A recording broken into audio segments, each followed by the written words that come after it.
میں نے میرا سلطان دیکھا چند سالوں کے اندر، مطلب ڈرامہ جیسے میں نے بہت سیکھا میں نے اس سے میں کبھی بہت ساری چیزوں کا میرے اوپر آگاہی ہوئی کہ اچھا ماضی کے اندر سم ٹائمز کچھ لوگ کہتے ہیں کہ نا آج کے زمانے میں جتنے فتنے ہیں تو وہ کبھی ہوئے نہیں. تو جب میں نے اسلامک اسٹڈیز اسلامک ہسٹری پڑھی اپنا ماسٹرس کرتے ہوئے، اس میں ہمارا ایک اسلامک ہسٹری کا ایک سبجیکٹ تھا، تو میں نے جب واقعہ ہررا پڑھا نا تو میں نے کہا یہ بھی ہو سکتا ہے کیا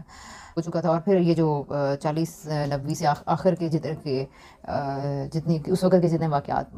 جھوٹ سچ کو چھوڑ کے، مطلب واقعات جن کے اوپر اجماع ہے، میں صرف ان کے بعد یعنی تو اتنا کچھ جتنا کچھ اس کے اندر ہو چکا ہے نا، تو مجھے کوسم سلطان اور میرا سلطان کے اندر یہ جو چیز نظر آئی نا فتنہ والی،